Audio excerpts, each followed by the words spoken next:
All right, Shabbos, say good evening. Let us begin. So we have the great Schos Baruch Hashem. We began the new parak last night.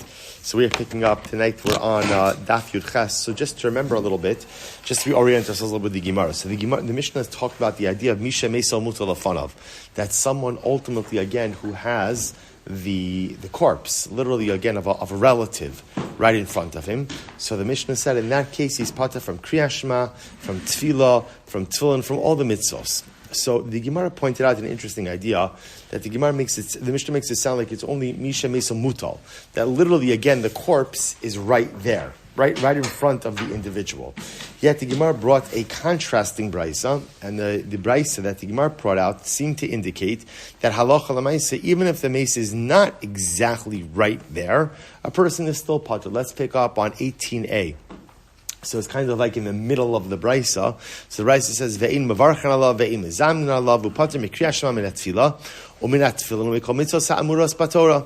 So again, remember, so the Mishnah points out, so the brisa points out the idea that halacha l'maisa again, I'm pater from all of the person is pater from all of these things. So the Gemara says, from all mitzvos b'Shabbos meisa va'ochel basar v'shosi yain. Now remember again, on Shabbos, of course, there's no aninos on Shabbos, right? Remember again, you're not an onin on Shabbos because halacha l'maisa on Shabbos, since you can't bury the dead, therefore there's no exemption. There's no exemption of mitzvos on Shabbos itself. So therefore on Shabbos, you could eat meat, you could drink wine, you can make brachos, and you're obligated in all mitzvos. Okay. So it says to the Gemara, B'Shem Gamliel says, Mitoch, Nischayev be'elu, Nischayev b'kulam. B'Shem Gamliel says, well, once you're chayiv in these mitzvos, you're chayiv in all mitzvos. V'amar Rabbi Yochanan, my benayu. Rabbi Yochanan says, I don't understand. What's the difference between the two opinions just mentioned? In other words, Rabbi Shimon Gamliel says, since you're chayiv in these mitzvos, you're chayiv in all mitzvos. So what is that adding on? That wasn't already said in the brisa. So the Gemara says, Tashmish Shamita Ika benayu. It's an interesting distinction here about whether or not, there is a mitzvah of marital intimacy.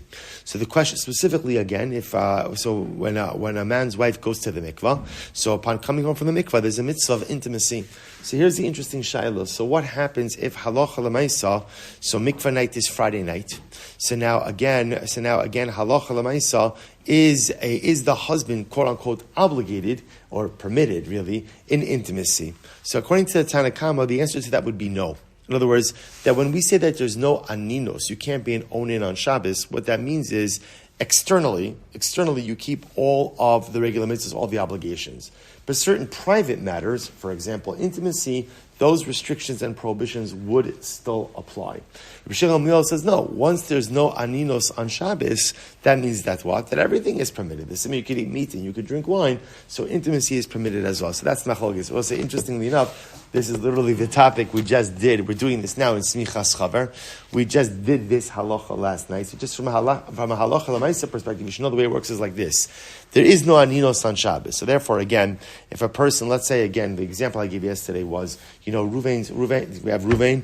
Ruvain's father Yaakov passed away on Friday afternoon. It's an hour before Shabbos. So obviously, again, they're not going to bury him before Shabbos. So now Shabbos comes. So on Shabbos, because you can't bury someone, therefore there's no aninos. Remember, aninos is the state between death and burial, where technically speaking you are exempt from all positive mitzvos because the rabbis wanted you to focus on taking care of the needs of the burial. Well, on Shabbos, since you can't bury, there's no aninos. There's no aninos. So what's the halacha? Literally, we just saw this. Simin, Shin, Mem, Aleph. In Yardei, Sif, Aleph. So Shulchan Aruch says, on Shabbos, no aninos. You could eat meat, you could drink wine, you could learn Torah, you can go to shul. But yet, the Shulchan Aruch paskins, but intimacy, marital intimacy, will be prohibited. Because it's interesting, because really what it means is when there's no aninos on Shabbos is the external displays are lifted, but certain private, really, it's not certain, it's really just marital intimacy remains prohibited for that individual. Okay. So the Gemara goes weiter. So the Gemara says, Katani mihas. Now what was the point of all this? Katani mihas, patim mikriyas shema min atfila u min atfilin u mikol mitzvos ha'amuros batorah. Yet Rabbi say, interestingly enough, right, we see that halacha l'maisa, the brisa seems to indicate that you are pater from all mitzvos during aninos, even if the mace is not in front of you.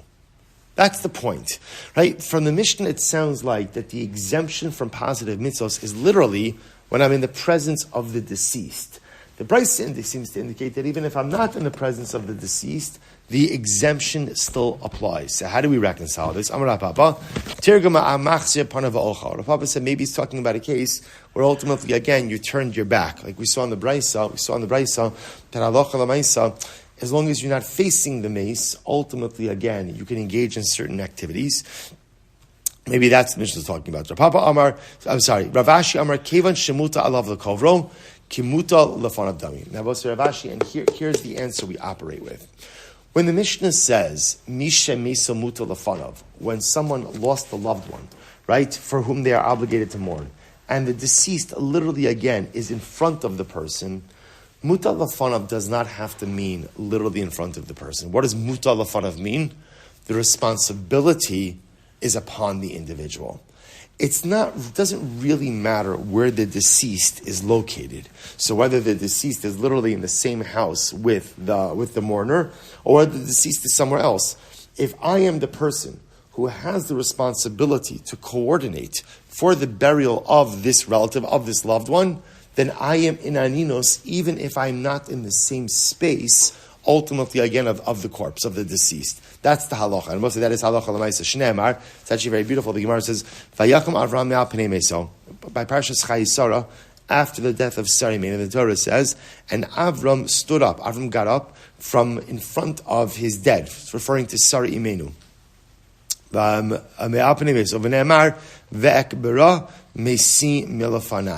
Yet, so here's what's interesting. So the pasuk says that after Sarah died, so Avram Avinu goes ahead, he comes and he mourns, he cries over her.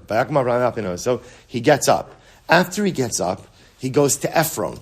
Remember, Ephron was the owner of Ma'aras HaMachpelah. He goes to Ephron and he begins to negotiate with Ephron. And the wording that he uses is Ve'ekbara mesim milafanai. Now, the way the Gemara is understanding this pasuk is, and I will bury my deceased wife who is before me. Now, what's interesting about that? She wasn't before him. In other words, Sarai Imenu, right? Her body was at home. Avram was somewhere else, right? Avram was in Hebron speaking with Ephron. Yet the way he refers to his wife is as before me, milafanai. So the Gemara uses this as a raya to show you that what? So how could Avram refer to Sarah as being before him if she wasn't physically there?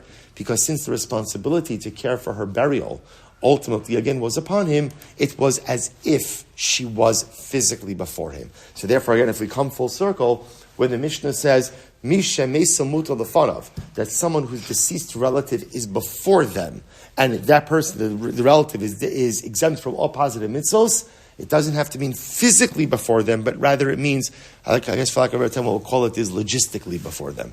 That if I am the individual who is vested with responsibility to take care of the needs of the burial, then by definition I am exempt from all positive mitzvos.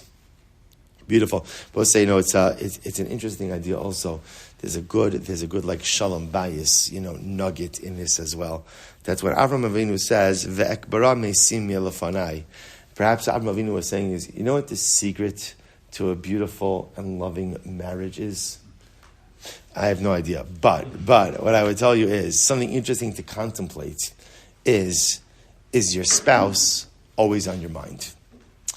Like, people, we know this, and as we get a little bit, as we progress a bit more in marriage, we recognize that meaningful and beautiful and loving marriage has very little to do with the episodic gifts that you give on birthdays and anniversaries. Those are beautiful also, and they're important, and they're wonderful, and they're great, right? But at the end of the day, what creates love and harmony in a marriage? And I think especially it's from a wife. When a wife knows that she is on her husband's mind, when she knows that my husband is thinking about me, even if we're not talking, right? Or even if we're not, I don't mean like not talking because like in a fight. I mean like, even if whatever, we're busy, right? The day's going by. But a wife is so assured of the love of her husband that she knows that she is on his mind. That's the secret to success. It's not really the other external stuff. It's just, that's why even though communication is so important, sometimes even when a person is busy, the ability to take advantage of texting or WhatsApp and to just send your wife, I love you. I love you. That's it. But not ILUVU. Not that. Not that. And no emojis. Right? Put on your big boy pants and write a sentence. Write a sentence and put a period after it also. In other words, if you care enough about someone, write the sentence as it should be. But that little gesture, what is that little gesture? So my wife wasn't sure if I loved her. Now I sent her the text. Now she knows it. She was on the fence. She wasn't sure. No, it's just, what is it saying? I'm thinking about you. I'm thinking about, I don't need anything. Maybe I can't talk. I just want you to know that you're on my mind. And that idea that a husband is thinking about a wife, of course, it works beautifully in both directions. I think sometimes men need this a little bit less than women do. Right? Again, if my wife texts me, I love you, I'm like, oh, that's nice. Great. Maybe I'll see it. Maybe I won't see it. Right? But again, a husband does that for his wife. And it's the most incredible thing in the world. Why? Because I know that my husband is thinking about me. And maybe that's the pshat also that Avraham Avinu was saying to Ephron, Ve'ekbara me'sim milfanai. Maybe he was telling Ephron a little bit, Sarah and I had such a beautiful marriage. She was always on my mind. She was always milfanai. She was always in front of me. She was always part of my life. And even now that she's physically gone, ultimately, again, she is such an embedded part of the fabric of my existence. Incredibly so. All right, let's go back there. So remember again, we have this p'tur, so we have this concept that halacha l'maisa, if you go ahead and the person loses a loved one, yes. I was sort of related, but I believe there was not exactly that situation, a similar thing that happened yesterday. That I believe thousands of people yesterday did not daven mincha.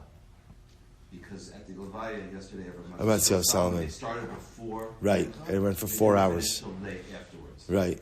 And I believe I believe nobody there davened mincha. Interesting. And I think I think it's based on these Gemaras that the reason that they wow. from mincha. Wow. Maybe it had Tashlumim, I don't right. know. But I believe they did not daven. Wow. Because I know what time it started and I know what time it ended. So interesting. Okay, so the truth is that's even that's even like a different piece of that, because right now, we're even focusing on relatives. You're even bringing in the next part of this discussion, which is even if you're not a relative, but you are a participant about the P'tur extending as well. Wow. Incredible. Yeah, my Mordechai learns in the base medrash where the Levaya was.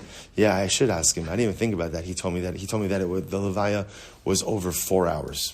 It was over 4 hours. I know what time it started. Yeah, Mincha says I'm going to ask him. He's here for Shabbos.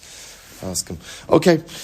So it says, it says the Gemara. So remember again, the Mishnah, when speaking about the exemption from mitzvos, is talking about someone who is Mesa Muta Lefanov. So we're talking about over here a relative. So remember again, the Mishnah is talking about who died, one of the 7 close relatives, a father, a mother, a brother, a sister, a son, a daughter, a spouse. One of the people who you're obligated to sit Shiva for. Now the Gemara says, what about, it sounds like from the Mishnah, what if you're just doing shmira? Now, boss, we're going to talk about this a little bit, about the concept of we don't leave a body unattended. We have the concept of a shomer. Now, we're going to discuss that in essence, there's really 2 concepts to a shomer. One idea of the shomer is a practical one, the Gemara talks about, to guard the body from achbarim, from mice. In other words, again, we just make sure that the dignity of the body remains intact, that animals shouldn't get at it or anything else. That's more like a practical logistical. On a more, I'll call it like Kabbalistic level, there's a concept that between the time of death and burial, the soul hovers over the body. And the idea that death is disorienting for the soul as well, not painful, but disorienting, so that we don't want to leave the neshama alone.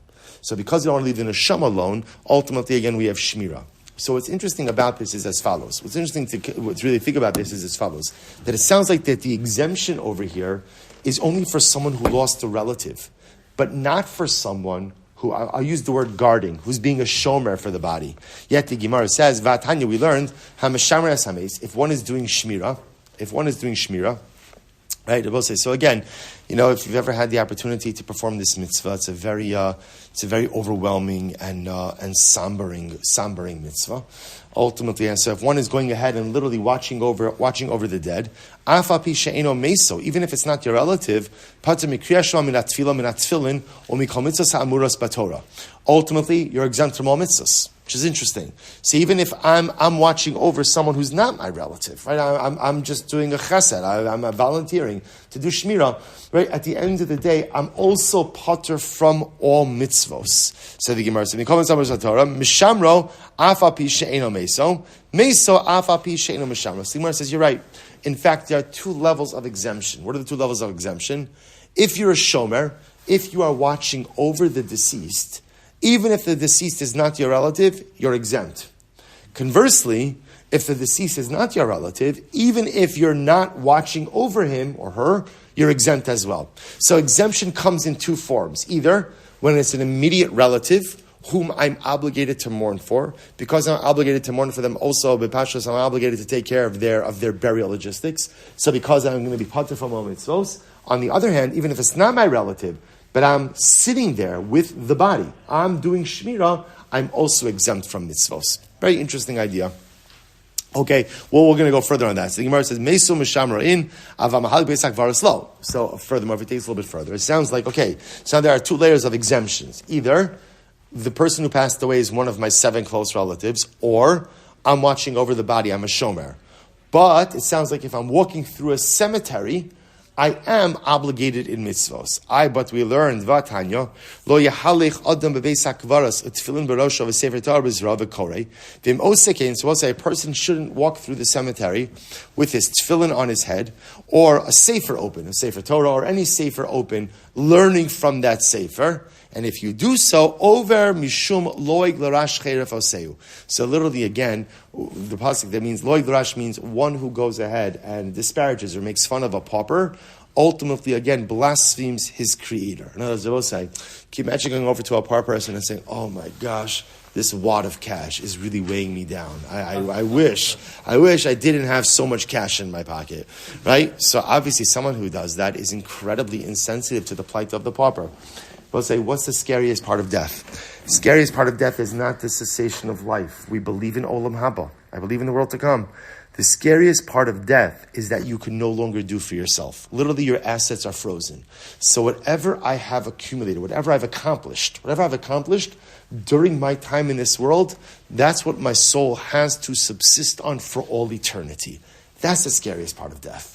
That, when I'm here in this world, I can open up a Gemara Maseches Berachos. I can go from here to Chasidus, right? I can go from there to Ma'ariv. I can make a bracha. I could do a chesed. I could visit the sick. I could do anything. And in every single moment, I'm acquiring more and more and more spiritual energy and beauty that holds me over in this world, and I can sustain me in the world to come. When you die, that's it. That's it. That's the end. Whatever you've done. And that's what you have to subsist on for all eternity. Now, that's not totally true. You also have a family that you leave behind. They could continue to do. But I will say, I just want to point out, that's why the Jew fears death. Not because I fear, where am I going to go? What am I going to do? I believe in Olam Haba. But I'm so scared that here, when I'm in this world, I could do anything and everything in every moment. And yet, when life ends, suddenly again, whatever I've done, that's it. That's the cutoff. So the Gemara says, so therefore, you can't perform mitzvos in close proximity to the dead. Why? That's considered to be insensitive, right? So I'm wearing my tefillin on in the Beis HaKvaros in the cemetery. What? Right? The dead are there. They can't perform this mitzvah. I'm going to walk around with my Gemara in the cemetery. Again, the dead can't do that. So that's considered to be disrespectful. So the Gemara says over here. Good. Over Mishon Lo Yash Chervaseu. To which the Gemara says, Hasam toch arba amos hu da'aser, chutz la arba amos chayiv. So the Gemara says, here's the difference. By a cemetery, here's the way it works. You can't do mitzvos in the presence of the dead in the cemetery if you are within dalet amos of a grave. Dalet amos means 6 feet. 6 feet. If you are within 6 feet of the grave, then halacha l'maisa, you cannot do mitzvos that is considered to be disrespectful to the dead. On the other hand, if you're outside of Dalet Amos, say the cemetery is a wide road, so I'm in the middle of the road, I'm not anywhere, I'm not within 6 feet of a grave, then you can do mitzvahs. So I'll say, isn't this incredible? Isn't this absolutely incredible? I will say that it's considered to be disrespectful to the dead to do mitzvahs. Do you realize, the privilege we have to be alive? What's the privilege of life? The greatest privilege of life is that I could accomplish, I could grow, and I can't rub that in the face of the dead. I have to be respectful that the dead do not have that opportunity. So the Gemara says, Chutz l'arba'am schayv d'amar mar, meis tofes dalet amos the kriya shema, hacha chutz the dalet amos nami pater. So both say, so the halacha is, so that's why again, for in a cemetery, so the halacha is, if you are within dalet amos of a grave, you cannot do mitzvos. Outside of dalet amos of a grave, you can do mitzvos. The Rebbe said, it turns out, we're going to stop over here for tonight, but it turns out that we have 3 levels of exemption. Level 1, a person loses one of the relatives for whom they are obligated to mourn. Right? For anyone who you would sit shiva for, when they die, you're exempt from positive mitzvos. Level 2, I didn't lose a relative, but I'm watching over a body. I'm a shomer. Exemption when I'm a shomer. And level 3, I'm in a cemetery within Dalit Amos of a grave, ultimately exempted from mitzvos there. Zohar Bosai, Shkoyach. What a week. Chevra, please join us for Chassidus. We're actually starting a new sefer tonight. A new sefer by the Piazetzna. It's going to be great. And Tzvi Friedman always has culinary delights. Probably not good for blood pressure or other things like that, or cholesterol, but quite good. Also, Shomer and Tulsa, what we used to do is